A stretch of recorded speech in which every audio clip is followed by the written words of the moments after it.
সুলতানা, আমার অতীতের অনেক রেকর্ডই আপনাকে দেখেছেন। আমার মেয়েও আমাকে সাইকো বলেছে। আমি জানি না একটা সাইকো কী করে মানে মিডিয়াতে কথা বলতে পারে। আমার কথাবার্তা আচার আচরণ কি আপনাদের মনে হয় আমি সাইকো?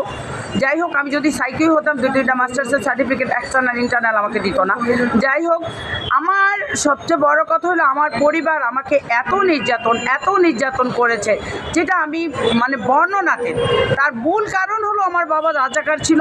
সেই সূত্র ধরে কি করে একটা মা তার বন্ধুর সাথে, বাসায় লজিং মাস্টার ছিল আমার মার সাথে ঘনিষ্ঠ বন্ধুত্ব, তার সাথে কি করে মানে দর্শন করে বিয়ে দেয়। এরপরে সেই বিয়ে টিকায় রাখার জন্য আপনার যে লজিং মাস্টার ছিল সেই লজিং মাস্টার আপনার মায়ের বন্ধু? হ্যাঁ, আমার মার ঘনিষ্ঠ বন্ধু ছিল। আপনার মায়ের ঘনিষ্ঠ বন্ধু ছিল। আব্বা তো বাসায় ছিল না, ওই লোকটাই আমাদের দেখাশোনা করতো, আমরা ছোটো ছোটো ভাই বোন।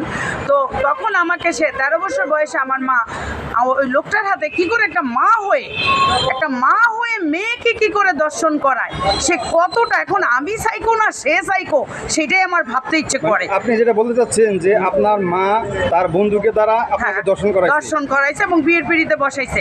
এবং আমি ছিলাম আমার সংসারে অনলি ফর শো, সম্পূর্ণ সুযোগ সুবিধা ভোগ করতো আমার মা।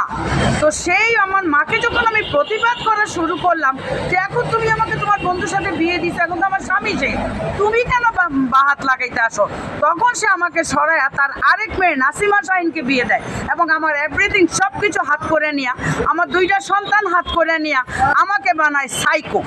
এখন সত্য কথা বললে যদি সাইকো হয় তাইলে আর আমার কিছু বলার নাই। আমার কাছে একটাই অনুরোধ, দেশের মধ্যে বিজ্ঞ ব্যক্তিরা আপনারা নিজেরাই ব্যাপারটা বিবেচনা করুন।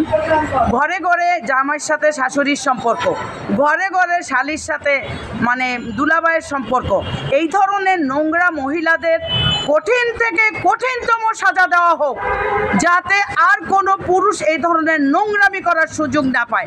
এরপরে সে কী করলো, আমার পরিবার, আমি গেছি পেপারে কাজ করতে, সেই পেপারে সেই লোকটার সাথে দপ্তর বার্তার সম্পাদকের সাথে আমার এই ব্যাপারটা, আমার এতদিনের আন্দোলনটা ধামাচাপা দেওয়ার জন্য আমাকে দপ্তর বার্তা সেই সম্পাদকের সাথে দর্শন করায় বিয়ে দিতে চাইলো।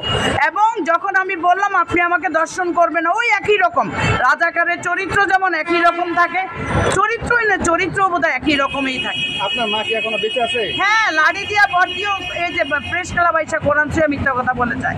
আমি ওনাকে কি বলবো, মা বলে কথা, ব্যবসা হলো তো মা। আমি আমার মেয়ের মতো তো আমি বলতে পারি না। 70 দলিল আমার হাতে, আমার বাবার কাছে আমার মায়ের এটা দ্বিতীয় বিয়ে, আগের স্বামীর কাছে যে যা নোংরামি করে আসছে তারও দলিল আমার হাতে। আমি আর কি বলবো। আপনার মা যে ওনার জীবনে নোংরামি করেছে সেগুলোকে আপনি চোখে দেখেছেন?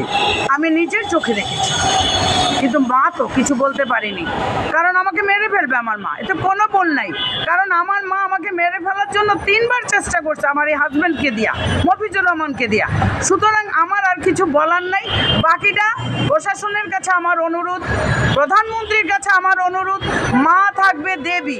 মাগো, আপনি আমার পেটে নেন নাই প্রধানমন্ত্রী, কিন্তু আপনার যে চরিত্র, আপনার যেই মানে অ্যাক্টিভিশন, আমি মুগ্ধ। আপনার মতো মাই যেন আমার সত্যিকার মা। আর আমার মা একটা মূর্খ মহিলা, সে কি করে এই চরিত্রের হয় আমি ঠিক জানি না।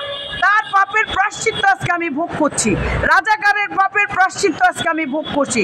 তারপরেও যদি কেউ বলে আমি সাইকো, তাহলে বলতে থাকুন। আর প্রশাসনের কাছে আমার অনুরোধ, আমার ব্যাপারটা আপনারা পুঙ্খানুপুঙ্খভাবে আবার ইনভেস্টিগেশন করুন, কারণ আমার পরিবারের এই সত্যগুলি ধামাচাপা দেওয়ার জন্য তারা বারবার চেষ্টা করছে এবং বারবার ব্যর্থ হচ্ছে। আমাকে কিছুদিন আগে কিডন্যাপ করে 7 দিন ফালায় রাখছে, এখন তাও কিন্তু তারা ব্যর্থ হয়েছে। যে জিনিসটা বললেন আপনার ফ্যামিলি সম্পর্কে, অকপটে বলে যাচ্ছেন আপনার মা চরিত্রহীন, উনি আর ঘনিষ্ঠ বন্ধুর সাথে আপনাকে বিয়ে দিতে। চরিত্রহীন এটা আমি বলবো না, কারণ আমার বন্ধু তো মানুষের থাকতেই পারে। এখন বন্ধুর সাথে রাত 12টা বাজে দরজা আটকে কি পরামর্শ করতেছে, কেন আব্বু তাকে রিভার বল ধরলো, আমি জানি না। আমার বয়স 10 বছর, আমি জাস্ট কথাগুলি এই বললাম যে আমি এইটা দেখেছি।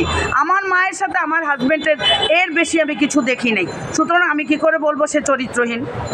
আচ্ছা, যাই হোক, বন্ধু তো থাকতেই পারে। আপনার মা এমন মিথ্যা কথা আমি বলবো না। আমার বিয়ের পরে কেন আমার হাজবেন্ড আমার মার কথা মতো উঠতো বসতো আমি নিজেও জানি না। হতে পারে, কারণ আমি হয়তো বা নাবালক ছিলাম, আমার মা খুব বুদ্ধিমতী মহিলা ছিল। তবে যাই হোক, একটা নিজের ফ্যামিলির সম্পর্কে যে কথাগুলো বলতেছেন, কথাগুলো যদি মিথ্যা হয় আপনার 100 বার শাস্তি নেব, 100 বার আমি শাস্তি নেব।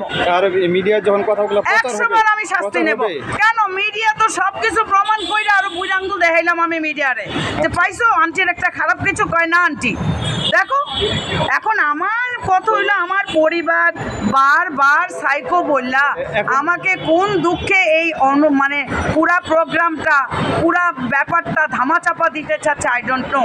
তারা আমাকে অনেক আগেই পুলিশ দিয়া লোকাল পুলিশগুলিরে দিয়া মানে আমারে কিডন্যাপ করে এখন যেটা হলো যে আসলে আপনি যে কথাগুলো বলতেছেন চায়না বাংলাদেশে বা পৃথিবীতে এমন কোনো পরিবার থাকুক আছে, তার আছে। নিজের মেয়েকে কোরবানি করবে, নিজের মেয়ে এই পর্যায়ে থাকবে, তাহলে এতটুকু কষ্ট কাশীপুর করবে, কাশীপুর এগুলো জেলটা যেন না খালি করে হয়। দিতে বলেন। পৃথিবীতে যেন এরকম ঘটনা না ঘটে, আপনার মতো আসে এখানে এভাবে নিজের ফ্যামিলি সম্পর্কে না বলতে হয়। আজকে আমি রাস্তায় জানেন ঘৃণা শুরু হলে আপনি এখানে আজকে বলতেছেন। আমি রাস্তায় দাঁড়িয়ে আছি, তারা আমাকে রাস্তায় দাঁড়া করায় দিছে।